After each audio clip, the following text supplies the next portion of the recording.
Irmãos, eu tenho sido muito edificado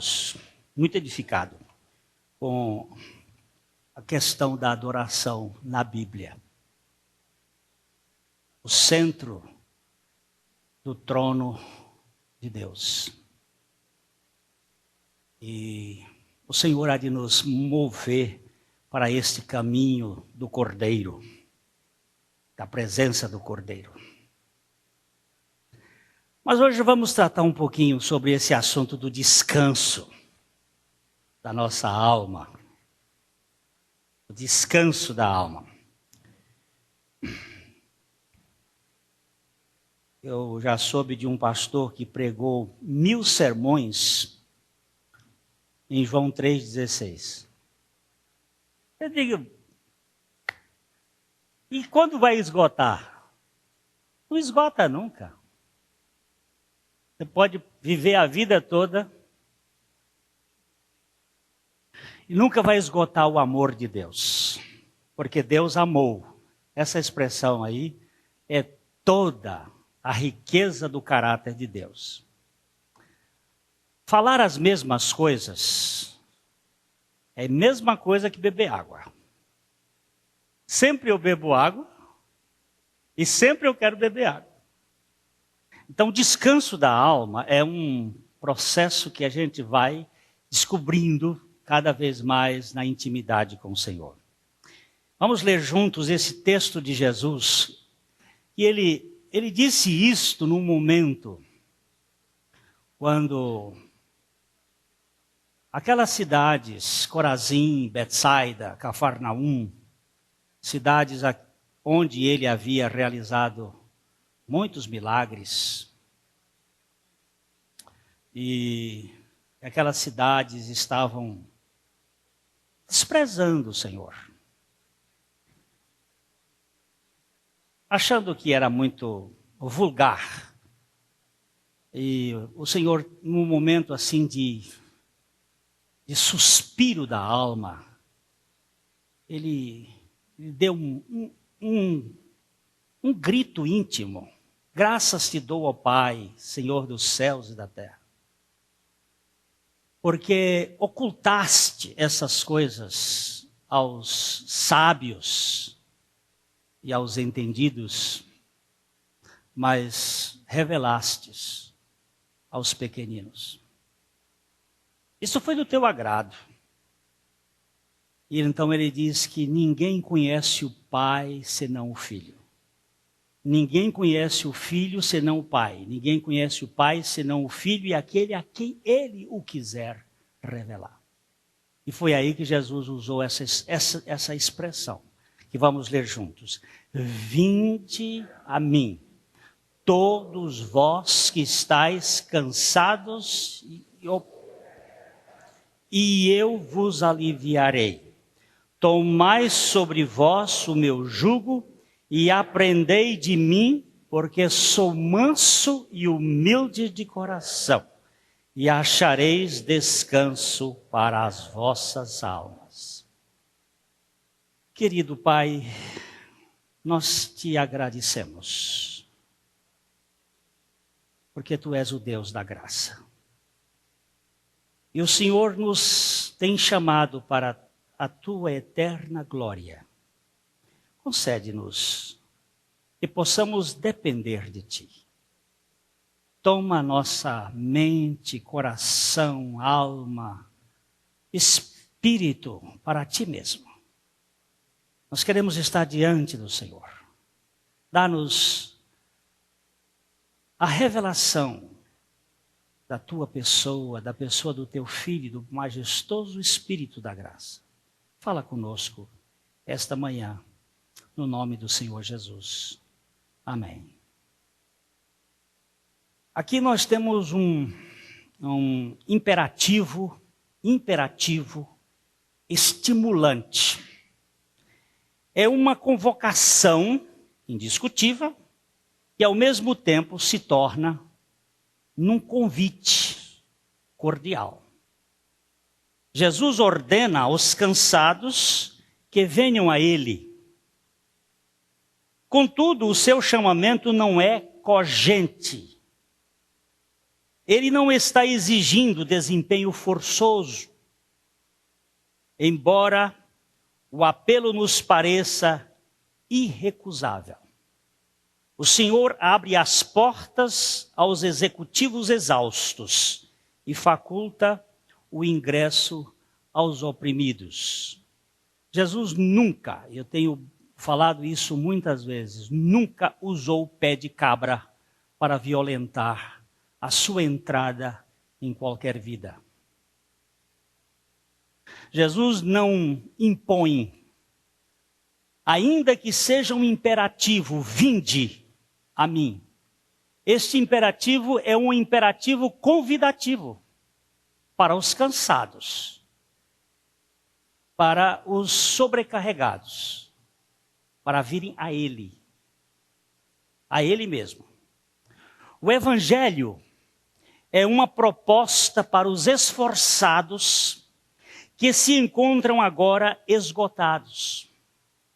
Sabemos que muita gente, ainda que exaurida, não aceita repouso, pois são orgulhosas demais para ter uma vida de feriado.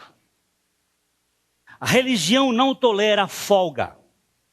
Por isso, os israelitas não acolheram o convite de Javé, que está em Isaías capítulo 30, versículo 15, que podemos ler todos juntos. Porque assim diz o Senhor Deus, o Santo de Israel: em vos converterdes e em sossegardes está a vossa salvação, na tranquilidade e na confiança a vossa força, mas não o quiseste. Essa turma possante e laboriosa não admite, de modo algum, entrar em férias. Está no controle. É o comando. É a ação. Jesus disse, vinde a mim, Jeová, Javé, que eu creio, Jesus, no Velho Testamento. Convida. Olha aqui, ele diz, em vos converterdes e em sossegardes está a vossa salvação. Na tranquilidade e na confiança a vossa força. Mas não quisestes. A gente luta, esperneia, se debate. Uma das imagens que para mim, uma época, ficou muito clara, é que quando você joga uma rã dentro de um alguidar de leite, uma panela de leite, e ela não pode pular por cima, ela vai se debater dentro daquele leite. E de tanto se debater, o leite vai virar manteiga. E quando ela chegar a virar manteiga, ela vai agarrar e a rã para. Porque ela vai ficar atolada na manteiga. É assim que acontece conosco. Nós não queremos entrar no descanso, senão começamos a nos debater. E debatemos tanto dentro dos nossos problemas, que de repente nós nos vemos atolados nele, presos. E aí precisamos de uma operação de Deus para nos retirar deste controle das coisas. Nós vivemos controlando. Então o Senhor oferece descanso. Mas tanto Israel antigo quanto Israel moderno continua sendo um povo que não gosta de descanso. Que não tem prazer em ficar com o Senhor, mas em ser executivos, realizadores. Retirar o ser humano do controle e governo de suas atividades é a tarefa mais difícil que existe para qualquer outro membro da raça. Aliás, não é difícil, é impossível. Esta empreitada só poderá ser feita de modo eficaz pelo Deus Todo-Poderoso e será sempre um grande milagre. Eu não sei se tem milagre pequeno, milagre maior, mas milagre é milagre. Mas parece que tem uns que são maiores. Eu acho que dentro de ressurreição, Jesus ressuscitou 3. Parece que a ressurreição da filha de Jairo foi menor do que a ressurreição de Lázaro. Por que menor? Porque a outra estava fresquinha ainda, não fedia. O outro já era podre, de 4 dias. Parece que o milagre é maior. Não é que seja maior, mas tirar o homem do controle dele, para Deus nos controlar. Eu ando clamando a Deus, Senhor, eu não quero depender de nada, eu quero depender de Ti. Mas quando dá fé, eu estou olhando para aqui e para lá. Eu sei que Deus levou 40 anos para desconstruir aquela proposta de Moisés, que ele havia adquirido lá no Egito. Moisés era um homem muito forte, confiava em si mesmo.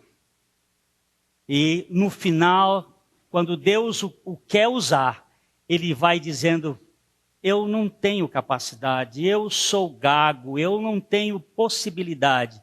E esta é a hora em que Deus vai usá-lo com muita graça. Mas é muito difícil para nós sairmos do nosso comando, do nosso controle. O gênero adâmico vive a ditadura da autonomia e não se conforma quando não tem a supervisão da situação. Com isto, a canseira não fica por conta do trabalho, mas da falta de comando, da conjuntura e da ansiedade pela governabilidade do processo. No fundo de toda a ansiedade humana existe uma grande tensão em manter os ritmos dos acontecimentos sob o domínio pessoal. Eu vejo aqui, no caso, nossos filhos, quando eles, por exemplo, a minha filha vem de Curitiba para cá de carro. São mais 4h30, 5 horas para voltar. É uma estrada, eu chamo de curventa. Não existe no português esta aí. É cheio de curva, é uma estrada perigosa. É uma estrada que tem muito movimento. E nós chegamos na hora dela viajar e fazemos uma oração. Pai, guarda a nossa filha. Vai guardada no nome do Pai. E enquanto ela vai, aquelas 5 horas, a gente fica com o telefone, esperando ela chegar. Quando chega, graças a Deus. Mas por que essa preocupação terrível? Estou dando um exemplo simples. Por que não dizendo, Pai, está nas tuas mãos e não sai do controle? Parece que se eu estivesse dirigindo, seria melhor. Eu estaria controlando. Há uma poesia do Joia Júnior sobre o molho de chaves, em que ele descreve o momento quando o filho chega de madrugada e aquele molho de chaves que canta como uma música que cai sobre a mesa e ele vê que o filho chegou em casa, está sob o controle. Agora sim, ele está em casa.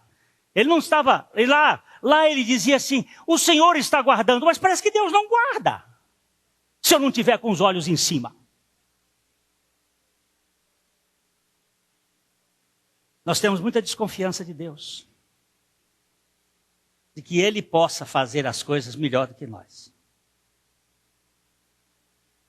No fundo, nós temos a tendência de querer exigir o controle. Eu estou sendo trabalhado pelo Senhor para soltar o cabo da nau e deixar que ela ande nos ventos do Senhor. Por favor, entendam que isto é uma parábola aqui por enquanto. Mas é exatamente, eu não quero um navio de motor, onde eu sou piloto. Eu quero andar numa caravela. E deixar que os ventos de Deus, que sopram onde quer, e ninguém sabe de onde vem nem para onde vai, seja o condutor da caravela. Parece que vai ter mais descanso. Segurando o timão, a gente tem a ideia de que vai controlar. Mas ele está chamando para um cansado. Vinde a mim. A Bíblia exibe uma galeria de chefes de tribos, ou caciques de conduta, gente que vive se remoendo e se intrometendo na vida alheia, com o propósito de exercer o controle sobre a situação. Veja, por exemplo, Marta. Como Marta ficou estressada, porque a sua irmã a deixou sozinha lidando com as coisas da casa, enquanto usufruía da comunhão com o Senhor. Vocês se lembram como Marta ficou irritada? E ela diz para Jesus: será que o Senhor não está vendo que eu estou aqui trabalhando? E esta minha irmã fica aí aos teus pés, a escutar? Aquela atitude, aquela irritação. Nós tivemos aqui o Dr. Shen pregando durante uns dias sobre o duplo chamamento. E sempre o duplo chamamento é numa hora de crise, é numa hora de problemas. É uma hora que a pessoa parece que está surda com relação à realidade que está passando. E Jesus tem que dizer assim: Marta, Marta. Nós, no controle. Esse controle é muito forte. A vida de Marta nos sugere que ela era uma criatura muito prestativa, mas apresentava uma mentalidade serviçal conduzida pelos resultados, não conseguindo ver a importância de um convívio amistoso e descontraído com o Senhor. O seu nível de cobrança repousava em pontos muito elevados e sua atuação requeria uma maior visibilidade pública. O senhor não se incomoda que a minha irmã fique aí enquanto eu estou aqui a labutar, a trabalhar, a fazer as coisas que são necessárias, que são precisam serem feitas? O senhor não está se importando com isso? Meu irmão, vamos olhar uma coisa. É terrível a nossa preocupação com a nossa visibilidade, com a nossa imagem pessoal perante os outros. Faça uma anotação. Por favor, eu estou pedindo para você experimentar fazer isso. Faça uma anotação no final do dia de todas as vezes que você reclamou de alguma situação. E veja o que está por trás dessa reclamação. Eu tenho ficado assustado.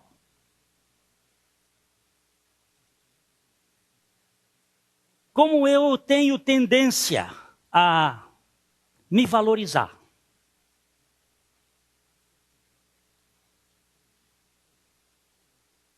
A chamar a atenção.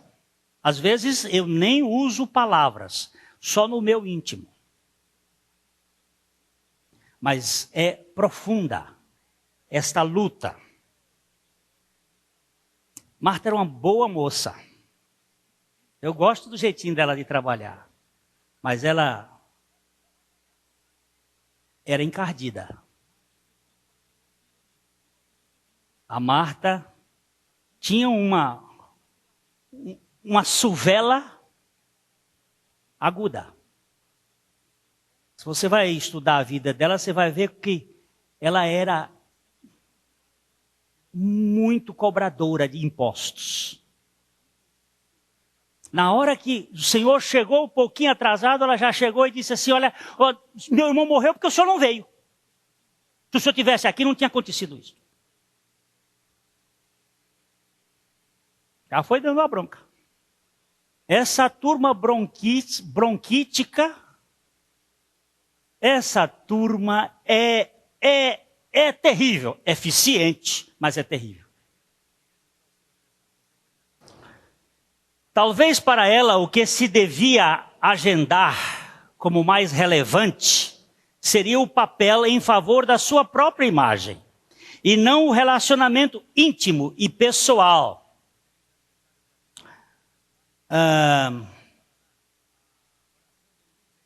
com Jesus. Foi nesse contexto complexo de implicância doméstica que respondeu-lhe o Senhor. Vamos, Marta, Marta, andas inquieta e te preocupas com muitas coisas. Entretanto, pouco é necessário, ou mesmo uma só coisa. Maria, pois, escolheu a boa parte, e esta não lhe será tirada. Como é que a gente poderia conciliar Marta e Maria numa pessoa? Como seria interessante que a gente tivesse essas duas irmãs unidas num propósito. Sendo inicialmente aquele que busca a orientação, como um pombo-correio. Se você pegar um pombo-correio lá de Curitiba e trouxer aqui para Londrina, e soltar esse pombo-correio, ele não sai voando em direção a Curitiba. Ele vai fazer pelo menos umas 3 ou 4 voltas em torno de Londrina. E aí ele acha o prumo do local de onde ele veio no seu cérebro. E parte naquela direção.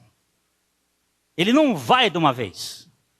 Ele vai procurar na sua mente onde é que está Curitiba.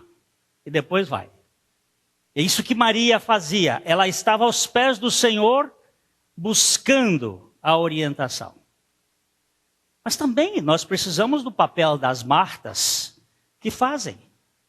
É um equilíbrio, porém não sob o controle dela, sobre o controle de Deus. Isso aqui é a questão fundamental. Somos uma casta encasacada com autoestima e blindada por uma alta arrogância que nos impede de investigar a nossa própria realidade. Mas mesmo assim, pode-se ver em cada casa neste planeta algo intrigante e curioso que nos permite perceber a martirização generalizada sobre os efeitos da exigência que cobra o maior desempenho para a aprovação. Esse martirização aqui tem a ver com Marta também. Os martianos modernos são esses reclamadores, murmuradores daqueles que ficam esperando no Senhor. Os relatos das Escrituras revelam o interior da alma humana, mas também apresentam um Deus que se manifesta a homens e mulheres como nós. Esse encontro e essa revelação de Deus sempre geram transformação. Assim, podemos ler a Bíblia e nos descobrir nas histórias que ela traz. Caminhando Jesus e os seus discípulos chegaram a um povoado onde certa mulher chamada Marta o recebeu em sua casa. Maria, sua irmã, ficou sentada aos pés do Senhor, ouvindo sua palavra. Marta, porém, estava ocupada com muito serviço. E aproximando-se dele, perguntou: Senhor, não te importas que minha irmã tenha me deixado sozinha com o serviço? Dize-lhe que me ajude. Respondeu o Senhor: Marta, Marta, você está preocupada e inquieta com muitas coisas. Talvez apenas uma seja necessária. Maria escolheu a boa parte e esta não lhe será tirada. Podemos encarar esse relato como fato antigo. E assim, perceberemos distantes da palavra que faz sentido à nossa razão. Mas não alcança o coração. Ou então podemos nos identificar com Marta e Maria, recebendo a visita de Jesus Cristo e aprendendo com ele. Somos parecidos com Marta. Somos agitados, distraídos, dispersos, ocupados com muitas coisas. Inquietos, ansiosos, preocupados. Marta está com muitos estresses, está muito estressada. Ela serve constrangida. Sua agenda cheia e rígida não lhe permite perceber essa oportunidade única de estar com Jesus.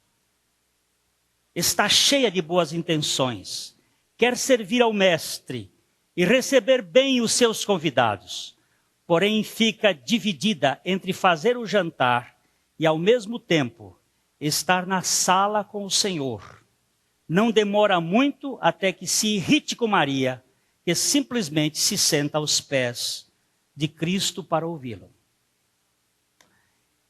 A história dela é muito semelhante à nossa. Buscamos o reconhecimento através do desempenho. Queremos servir e trabalhar, mas acabamos nos envolvendo com mais coisas do que realmente podemos dar conta. Surgem então comparações e reclamações. Começamos a achar que ninguém trabalha como nós e carregamos o grupo ou a igreja nas costas. O trabalho, ainda que bem intencionado, torna-se fonte de insatisfação, de irritação com os companheiros. Há muita gente assim na igreja. São irmãs e irmãos muito consagrados, que produzem muito, mas tornam-se rígidos, controladores, inflexíveis. Maria escolheu parar. Não se tratava simplesmente de um tempo devocional com Cristo, mas de uma chance única, pois na época os rabinos não aceitavam mulheres assentadas a seus pés.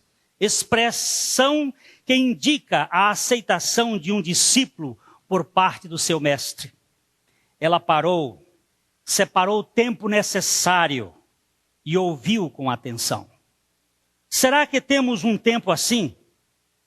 Tempo de qualidade, de parar, desligar o telefone para estar a sós com o Senhor e ouvi-lo com atenção? É isso que nos torna participantes do mistério da presença de Cristo em nós. Ouvir e falar com Ele na intimidade do coração, no recolhimento, na solitude, na quietude. Esse é o centro da vida cristã. A atividade interna do coração que se apega a Deus. Isso é um livro do Osmar Ludovico, sobre a vida mais íntima com Deus, mostrando que nós hoje vivemos nessa correria. Nós não temos tempo. Não vou pedir que ninguém levante a mão, mas qual de vocês aqui gasta 10 minutos, não falei mais, 10 minutos, quieto na presença de Deus por dia?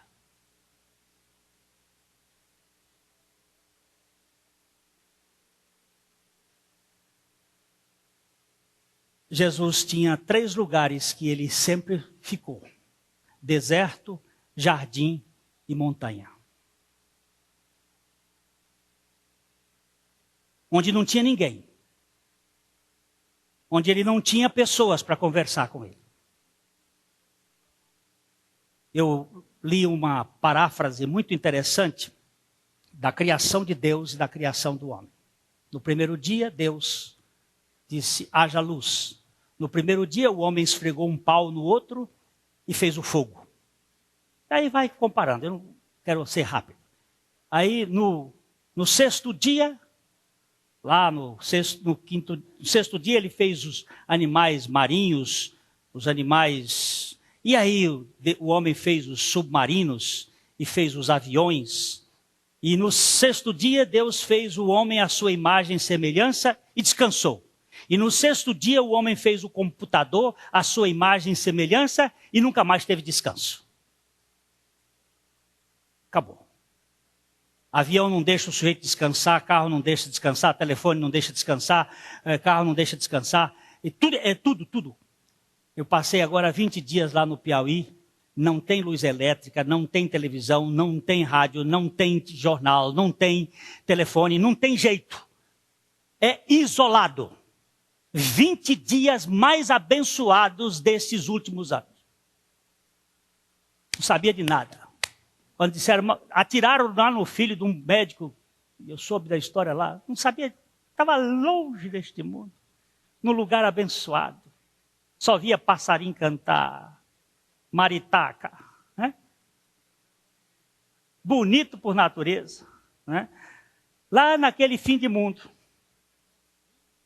Nós hoje estamos demais. Eu estava dizendo para minha esposa, eu tenho que atender 2 pessoas que estão passando pelos mesmos problemas que eu tenho passado nesses últimos anos, nesses últimos meses de estresse, de cansaço, de depressão, disso, daquilo. Eu estava falando com minha esposa, uma das coisas para mim responsável pela depressão é a luz elétrica. Aí você diz assim, mas luz elétrica? Sim, senhor. Deus fez a noite para se dormir. Quando chegava às 6 horas da tarde, o sol vai se pondo, o organismo vai entrando num estado. A Bíblia diz que durante a noite o meu rim me ensina. Pergunta aos médicos o que os rins fazem à noite. Eles param de trabalhar e só vêm trabalhar de madrugadinha. Eles ficam quietinhos. Para você poder dormir, porque senão ficava micção, ninguém aguenta. Então, ele para de trabalhar, vai ensinar, você fica mais quietinho. É a luz que incita as pessoas. Hoje é luz demais. Todo mundo fica, muita luz. Quando chegar 6 horas da tarde, começa a apagar a luz na sua casa. Apaga, fica com um pouquinho. O meu médico disse o seguinte, a melatonina só fabrica no escuro. Se não tiver escuro, você não fabrica melatonina. Apaga tudo, até a luzinha do telefone. Aquela luzinha de... Não tenha televisão dentro do quarto. Por favor. Tira a televisão de dentro do quarto. O quarto não foi lugar para botar televisão. Eu estou falando isso para quem é estressado, como eu. Desliga. Tira a luz, escurece o quarto. Para quê? Para descansar. Para desligar.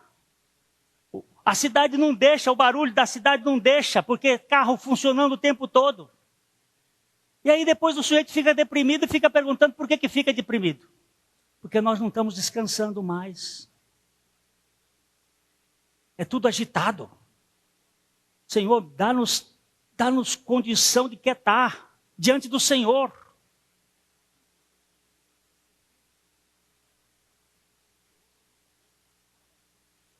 O sistema pedagógico deste mundo aprova apenas os melhores que tiveram a mais perfeita atuação. A busca pela excelência tem um lado positivo válido. Todavia passa por uma autoestrada com excesso de perigos.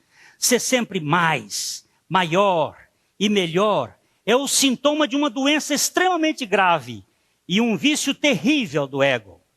O egoísta não suporta perder o domínio dos acontecimentos.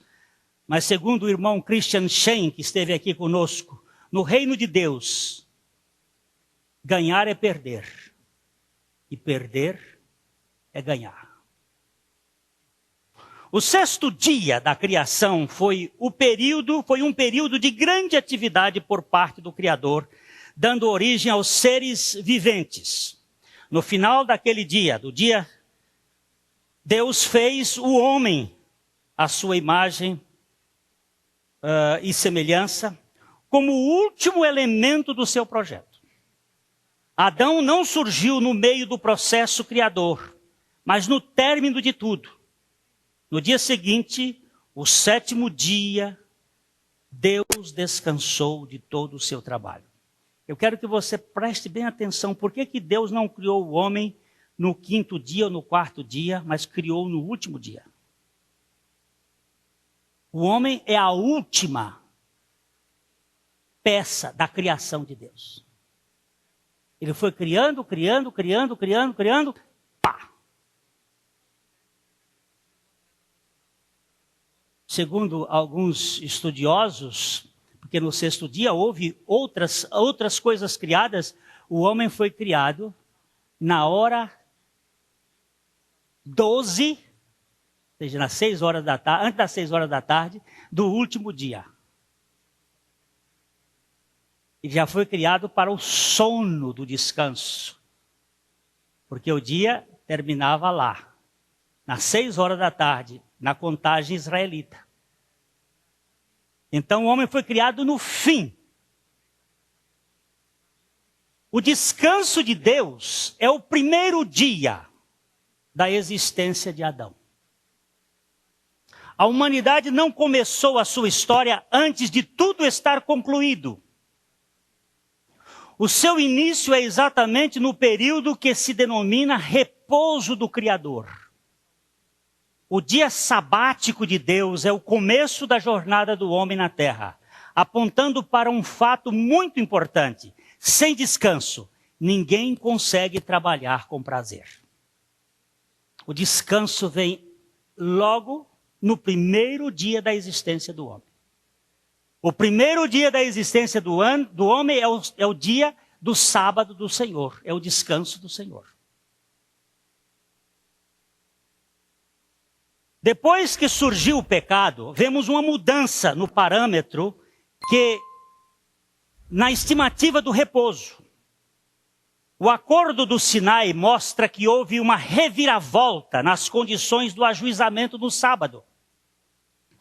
No princípio, o homem via o ócio antes do negócio.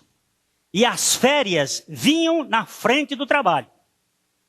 Tudo dependia da obra perfeita e realizada exclusivamente pela Trindade. Contudo, após a rebelião promovida pela serpente, o descanso do executivo deriva dos resultados do seu bom desempenho, e o lazer é uma recompensa pelos esforços desprendidos. 6 dias trabalharás e no 7º descansarás. A gente não para pensar essas coisas. Mas a lei mostra que o salário é consequência do trabalho. Isso é o sistema do mundo e da lei, não é o sistema de Deus. Vou dizer uma coisa aqui para você. No tabernáculo de Moisés, havia um sacrifício todos os dias, de manhã e à tarde.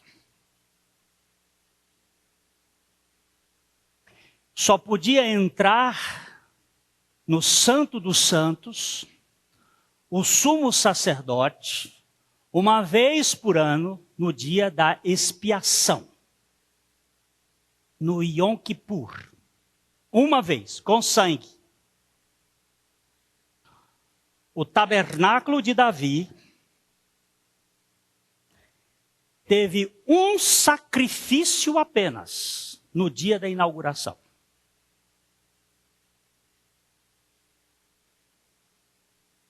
Não tinha os 3 pontos, o pátio, o santo e o santíssimo. Tinha apenas uma tenda. E todos os sacerdotes e levitas podiam entrar diante da tenda com louvor. Isso fala de quê? De que fala isto? Fala de Cristo. Tiago, no dia que houve aquele concílio em Jerusalém, ele resolveu essa questão depois que Pedro falou, que Paulo falou, que Barnabé falou. Depois que essa turma estiveram falando, Tiago deu a última palavra e disse: os profetas já disseram, o tabernáculo de Davi, que tinha sido quebrado, ia ser reconstruído. A Bíblia não fala de reconstrução do tabernáculo de Moisés, mas o de Davi, que estava caído. O tabernáculo de Davi é o lugar daqueles que entram na presença de Deus e esperam na suficiência de Deus. É o trono aberto. Mas nós vamos estudar mais sobre isso aqui, porque nós estamos perdendo tempo muitas vezes com um judaísmo arcaico que já se passou e que o véu do templo foi rasgado. E temos que entender o que é o cristianismo com a suficiência de Jesus Cristo. A obra perfeita de Cristo e o descanso que nós temos na nossa alma por causa dele.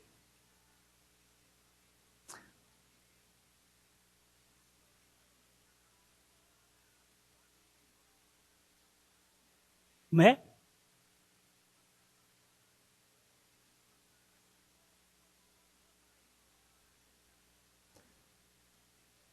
No de Davi não tinha altar, só tinha arca. Não tinha, todos os instrumentos de Davi ficaram lá em Gibeão. No tempo de Davi, o altar ficou sem a arca e com todos aqueles outros instrumentos. Tinha o altar de bronze, tinha a bacia, tinha o candelabro, tinha a mesa da propiciação, tinha o altar de incenso, mas não tinha a arca. A arca foi tirada em Siló. Quando Eli e os seus dois, Hofni e Finéias, se fizeram lá uma tramóia e perderam a Deus de vista, ali foi tirada para lutar contra os filisteus.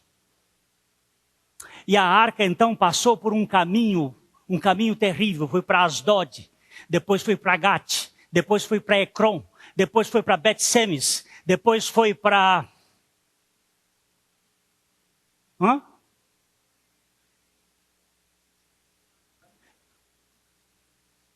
Diz de novo. Kiriat Jearim. E depois de Kiriat Jearim foi para Jerusalém. Depois vocês vão descobrir 6 passos.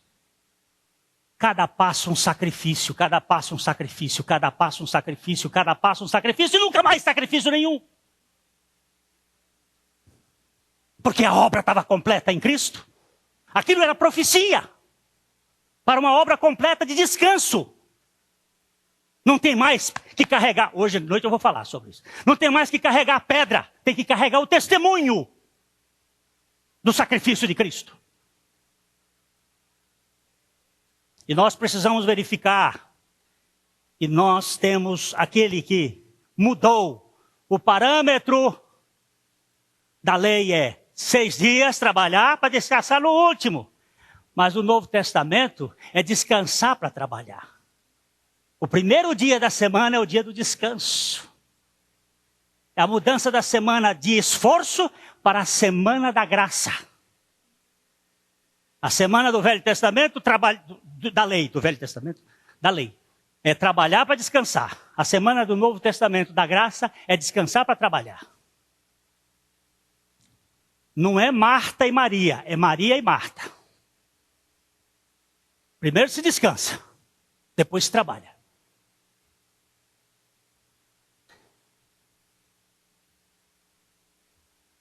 O sábado da lei vem em seguida ao batente, na semana transpirada que se expira.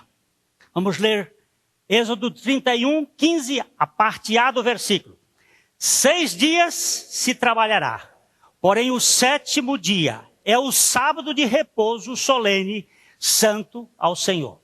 Agora era preciso atuação para se chegar à trégua. O descanso é consequência do empenho. Não se trata mais de uma mesada antecipada para um filho amado, mas de um salário pós-posto para um servo suado que precisa preencher os requisitos de sua aceitação a contento. E quem consegue preencher? Hã? Por isso que todo religioso é mal-humorado. Você quer saber quando uma pessoa é religiosa? Olha para a cara dela. Reclamador tem um livro de contabilidade, Joaquim. Um livro de contabilidade contabilizando o que foi de positivo e o que foi de negativo. E fica ali, pum, pum, pum. E aquela cara. E você vai ver quando uma pessoa é evangélica. Quando é que ela é evangélica? É quando ela chega dizendo assim, esse mendigo foi abençoado. E faz festa. Até faz festa com migalha que cai da mesa. Porque quando Jesus empurrou aquela mulher e disse assim, não é bom que se deu o pão para os cachorrinhos. Ela diz, mas os cachorrinhos comem da migalha.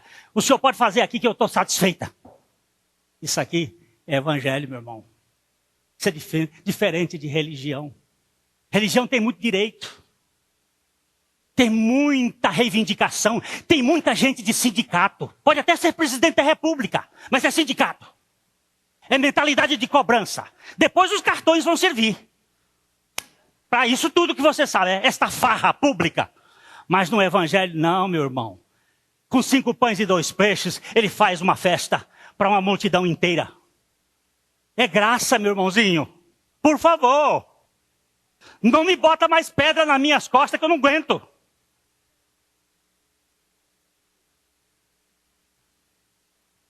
No princípio, Deus fez tudo em 6 dias, para depois descansar no 7º. O homem foi criado no fim do 6º dia, e o primeiro lance na sua vida, após ter sido criado, foi repousar, não foi trabalhar. Posteriormente, a transgressão, o descanso só viria como uma implicação do trabalho realizado pelo homem. Isso significa um câmbio na aliança. Antes do pecado, o descanso decorria como resultado da obra totalizada da criação. Depois do pecado, o sábado, na vida do ser humano, é um produto do seu esforço, pois vem no fim de uma semana de trabalho. Só para você guardar isso aqui. Deus fez algumas alianças. Há discussões. Há uma aliança no Éden, há discussões. Há uma aliança com Noé para a salvação da humanidade do dilúvio. Há uma aliança com Abraão. Vimos como preciosidade como o irmão Shem tratou aqui a aliança de Deus com Abraão. Abraão teve que dormir. Quando ele ofereceu aqueles animais, as aves de rapina quiseram roubar. Vocês têm que trabalhar comigo mais andando, né? Perdoa, meu irmão. As aves de rapina queriam roubar os pedaços de carne e ele passou a enxotar o tempo todo. No final, quando o sol se pôs, ele estava cansado de tanto enxotar a ave de rapina. Que a ave de rapina vem o tempo todo. Ela não só rouba a semente que é plantada à beira do caminho, ela rouba também o holocausto. E você tem que enxotar, porque senão ela vem. Ele estava cansado e ele dormiu. E quando ele dormiu, o irmão Shem me trouxe tanta alegria ao meu coração naquele dia que ele disse, Deus fez Abraão dormir para que ele passasse sozinho entre aquele fogo, no meio daquele caminho, porque Abraão não podia assinar aquele contrato, porque ele era falho, ele não tinha capacidade para ser fiel naquele contrato. Era um contrato unilateral e eterno. Deus passou e atravessou e assinou lá sozinho, dizendo, minha aliança com você é eterna. Em toda a terra será abençoada por o seu descendente. Essa aliança é eterna. A aliança de Davi também é eterna. Mas a aliança de Moisés não é eterna. A aliança de Moisés era circunstancial. É a aliança da lei, que foi feita no Sinai. Não é eterna. Porque aquele que cumpriu a lei, veio ser a lei em nós. Para que ele mesmo nos desse descanso. Isso nós precisamos entender. Porque senão não vai haver descanso.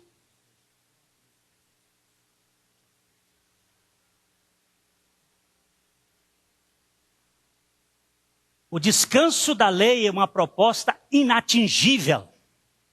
Por mais que o homem faça suas tarefas morais com esmero e se aplique ao máximo em seu desempenho, ele nunca conseguirá alcançar o padrão exigido pela lei. Assim a humanidade vive cansada e enfastiada por causa do peso, da responsabilidade e das exigências éticas procedentes da perfeição legal. A lei é santa, a lei é espiritual, a lei é boa.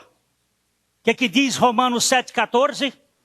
Eu, todavia, sou carnal, vendido à escravidão do pecado.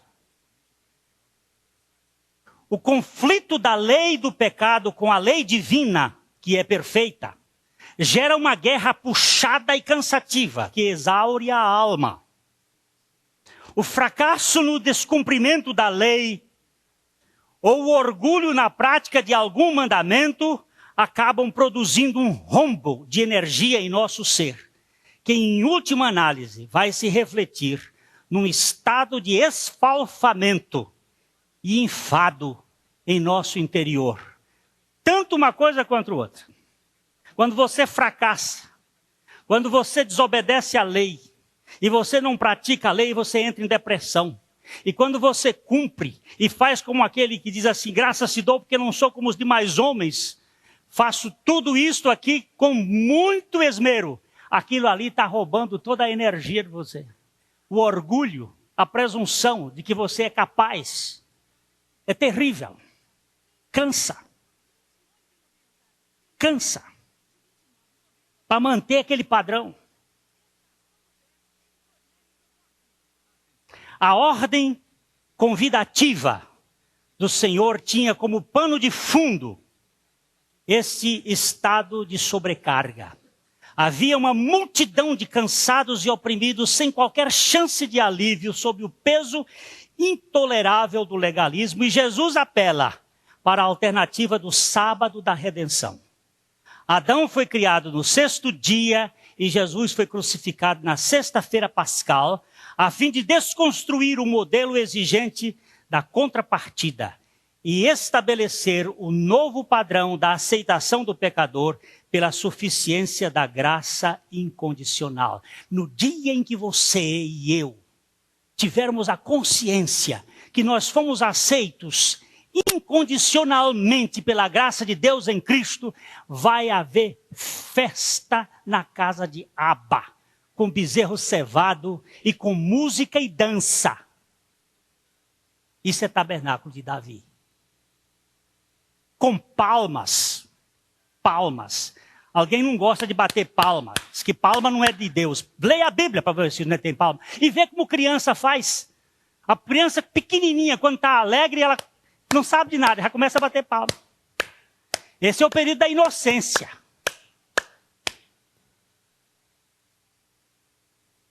A alegria faz a gente pular, dançar, gritar. Deixa que eu vou devagar. Mas eu vou. Cuidado com o fariseu. Eles que tiraram essas coisas do templo depois que o povo de Israel voltou da Babilônia.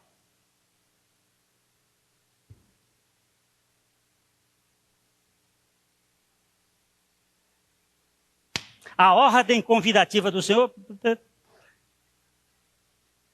O sábado da redenção fala da obra consumada, do justificador e do descanso duradouro que o devedor experimenta pela liquidação permanente do seu débito. Agora já não há mais prestações a serem pagas. nem o seu nome vai igualmente para algum Serasa ou Seproc beatificado. Não tem purgatório. Não tem mais pagamento de pensão alimentícia. Não tem mais conta para ser paga. Nem aqui, nem no reino. Cristo já pagou tudo. Cristo já pagou tudo.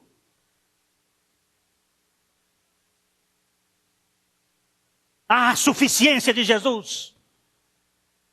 A glorificação para este que é o Todo-Poderoso. Tudo está consumado. Eu posso descansar na suficiência de Cristo. Meu irmão, eu me lembro do dia que, há um tempo atrás, teve que comprar uma coisa aqui para a igreja. E aí eu te assinei. E chegou lá no... O irmão Eli era... Na outra vez que ele era administrador, disse, seu nome está no Serasa, no Seproc. Meu nome? É. Eu não compro nada da prestação. Lá vou eu no Seproc. Cheguei lá, meu nome está aqui nesse negócio. Como foi isso? Aí foram descobrir, tinha um banco Bradesco, vou falar. O Banco Bradesco tinha uma conta quando a Gorete era gerente. E eu fiz uma conta, era uma conta em que tinha um cartão especial. E nessa conta eu tinha um seguro. Mas eu não movimentava muito nessa conta, era uma conta que a Carmita que trabalhava com ela. Era coisinha pouca. Não tinha saldo médio para funcionar. Eles cortaram o benefício do cartão. E cortando, continuaram a debitar o seguro. Um dia eu cheguei lá, estava um rombo. O seguro. Foram para o Seproc. Eu fui falar com o gerente. O gerente disse... o senhor desculpa, eu digo, olha aqui o que diz a cláusula. Eles botam uns negocinhos na letra pequenininha, que você tem que botar lá lupa. Mas lá com lupa e tudo estava dito, cessada a causa, cessa os efeitos. Eu estou dizendo, uma vez que cessa o cartão especial, cessa também o seguro. Aí o senhor desculpa, vamos melhorar, resolver aqui, vou resolver, tudo bem, tudo bem. 6 meses depois, olha lá, eu no Seproc de novo. Aí eu falei com aquele moço, o senhor Cídio Severino, digo, o senhor entra com uma ação contra eles. Aí o Cídio falou com eles lá, eles foram mais de que depressa, mandaram carta para mim. Aqui no mundo tem Seproc, mesmo quando você não compra a prestação. Porque às vezes são contratos. Mas no reino de Deus... Depois que ele pagou a conta, que o sangue dele foi derramado, não é sangue de carneiro e de bode que não pode limpar, não. É o sangue do Cristo, Filho de Deus. Que pecado mais agora pode ser colocado na minha conta, se ele fez uma obra tão perfeita? Será que eu não posso entrar no descanso? É isso que o escritor dos Hebreus está dizendo. Meus irmãos, que história é essa?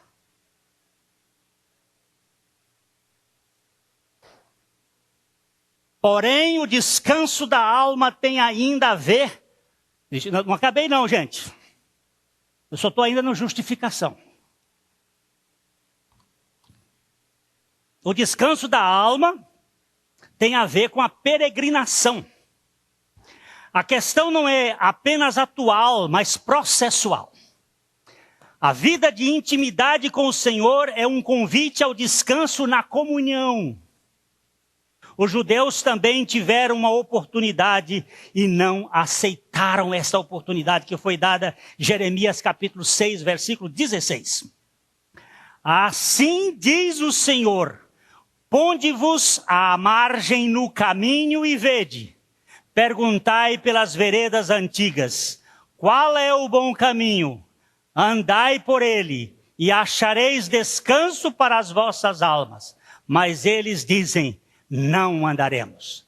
Lembre-se que no primeiro era um convite ao aspecto da justificação. Em vos converterdes, em sossegardes, está a vossa salvação. Na tranquilidade e na confiança, a vossa força, mas não quiseste. Agora andai neste caminho, mas eles não quiseram. Cristo não é apenas o justificador, é também o santificador. A via de santidade é um acesso de permanência reservada e contínua com o tronco da videira. O sossego da alma nas entranhas da árvore da vida gera um estado de bem-aventurança que desemboca num gozo inalterável. João 15:11. Tenho-vos dito estas coisas, para que o meu gozo esteja em vós e o vosso gozo seja completo. Vida de Cristo com mau humor e descontentamento é aberração. Ser um ramo permanente e silencioso na videira é usufruir as riquezas fertilizadoras e insondáveis da própria planta. Uma santidade sem o contentamento que se rende no descanso da alma não tem qualquer semelhança com a vida em Cristo. Como diz Osmar Ludovico, o secreto não é um local, mas um estado de consciência. No secreto não estamos sozinhos, pois nossa alma encontra o Deus vivo e verdadeiro. Oh, coisa gostosa.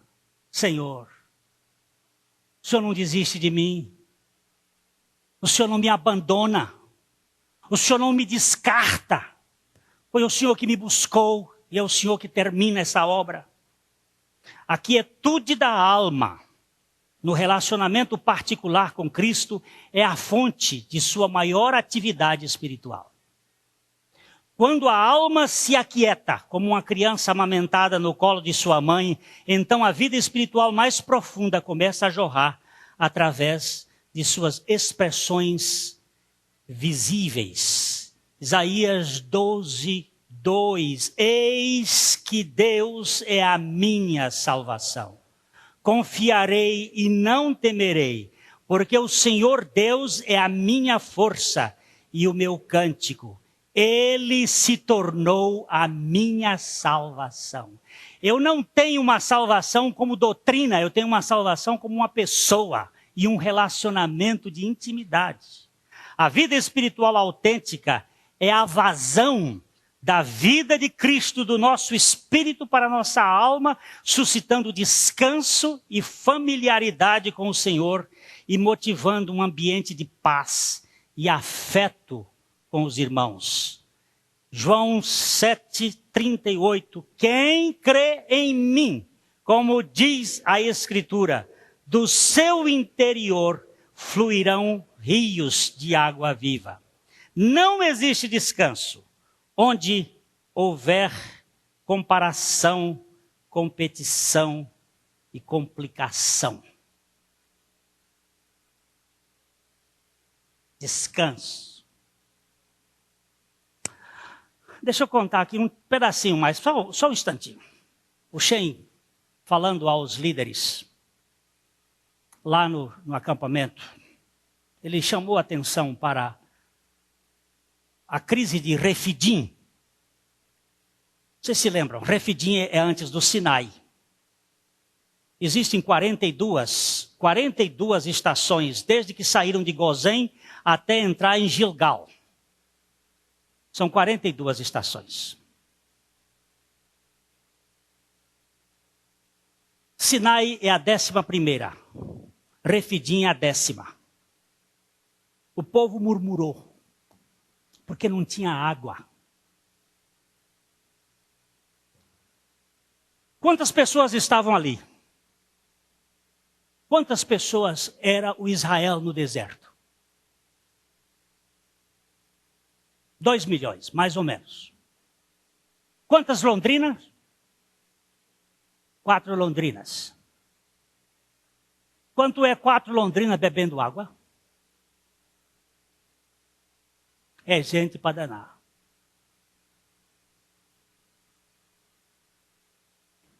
Presta atenção.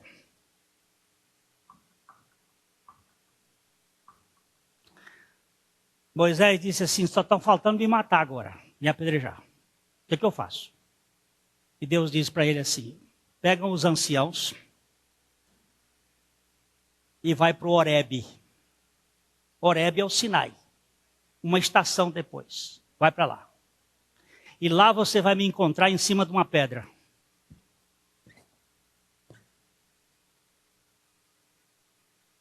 Essa é a pedra. Não vai procurar outra pedra, não. Ela está cheia de pedra. Mas é a pedra onde eu estiver em cima. Como é que Moisés sabia que Deus estava em cima daquela pedra? Porque ninguém viu Deus até hoje. Mas ele disse, eu vou estar lá em cima da pedra. Sobre a pedra. E você vai e fere a pedra. Esta pedra é uma pedra baixa. Moisés sabia muito bem que ali no Sinai há umas pedras que são arenosas, que armazenam a água da chuva. Lá chove. E há um sistema que forma, e por questões de sais minerais, elas ficam fechadas. Quando você bate, sai uma aguinha e derrama a água. E os animais bebem. Mas eu não estou falando de beber animal, uma família, não. São 2 milhões de pessoas. Como é que ele ia dar água àquele povo? Tinha que ter um milagre. Moisés foi lá e feriu aquela rocha. Pá! Com os anciãos. E o que aconteceu? Eles estavam em Refidim. Refidim ficava a 26 quilômetros de Horebe. O povo está com sede é lá. E ele mandou ferir aqui. Que história é essa? O que aconteceu? Um rio correu por dentro do deserto para alimentar aquele povo. Para descedentar aquele povo. Esse rio vinha da rocha que é Cristo. Para descedentar aqueles que estão lá atrás, murmurando e reclamando. O que sua vida é? O lugar onde Ele vai jorrar de dentro para fora. Para que você seja, tanto para Deus como para o seu irmão. Esse irmão que tem problemas, é o irmão que Deus ama. Ele fede, mas é amado por Deus. Ele tem problema, mas é amado por Deus. Tanto é que Deus deu o seu filho por ele. Eu não sou eu que tenho que estar criticando ninguém. Esse é uma pessoa que Deus quer. Ainda não cheguei ao nível maior, mas eu vou aqui com aqueles que estão caminhando na graça de Deus. Senhor, a tua graça. Eu quero descanso. E descanso para o teu povo. Mas descanso em Cristo. Na suficiência de Cristo. A vida de descanso, meu irmão, da alma, é a existência permanente da comunhão íntima e silente do ramo com a fonte eterna da vida que brota da videira verdadeira. Esse salmo de Davi, o capítulo 62, versos 1 e verso 5, ele é a mesma, só muda a palavra. Uma diz salvação e o outro versículo diz esperança. Ele diz assim, somente em Deus, ó minha alma, espera, silenciosa, porque dele vem a minha salvação ou a minha esperança. O sábado da redenção é a entrada e permanência festiva no repouso do Senhor. Aquele que se satisfaz plenamente em Cristo tem uma alma bem-aventurada, que vive serena e confiadamente no Senhor. Senhor, Tu és aquele que descedenta a minha alma. Tu és aquele que foste ferido. Só para você, para completar. A outra pedra, tem 2 pedras, 2 crises. A outra pedra é Cádiz. É a de número 32. É 11 de trás para frente. É o número 32. O povo deu sede outra vez. Moisés fez uma coisa que não devia ter feito. Apanhou a vara que não era para ser apanhada. Que vara foi que ele apanhou? Foi a vara de Arão que floresceu. Ele foi na presença do Senhor e tirou aquela vara que não era para ser tirada. Depois nós vamos estudar isso. E aí foi lá e esse povo vai ver que tem água. Eu vou matar a sede dele. E feriu 2 vezes. Só que essa rocha não era rocha baixa, era rocha alta. A rocha baixa está falando da encarnação de Cristo. A rocha alta está falando da exaltação de Cristo. Cristo já estava exaltado. E o Espírito Santo era derramado não por ferir, porque ele já tinha sido ferido na cruz, mas por pedir, dá-me o teu Espírito. Moisés pisou na bola, não entrou na terra prometida. Nós temos que entender que Deus é o Deus da graça. E que Deus, como Deus da graça, nos quer no descanso dele. E onde é que eu vou achar descanso? Ó, gente, desliga o telefone. Desliga a televisão. Desliga um pouquinho as coisas. Fica quieto com Deus lá num canto. Se não tem um canto, no banheiro. Tranca no banheiro. Fecha a porta. Senhor, eu preciso de ti. Eu preciso da tua presença. Eu preciso da tua palavra. Fala comigo. Eu preciso de ti. Eu preciso do teu descanso. Eu preciso da tua intimidade. Descanso para a alma. Você já é salvo. Você precisa de descanso. Que Deus nos dê graça para olhar para Ele e esperar nele. E parar de ficar olhando para o outro. Deixa que o outro Deus faz também. Aquele que fez em Moisés, fez em Arão. E fez em Miriam. E fez em Josué. E fez em Caleb. Não fez em todo mundo, não. Porque teve uns que precisou ir para o fogo. Datã e Abirão. Uma turma lá que foi para o fogo. Mas isso é por conta de Deus. Nós não temos que nada mexer nesse assunto. O assunto de Deus é com Deus. O nosso assunto é permanecer na presença dele.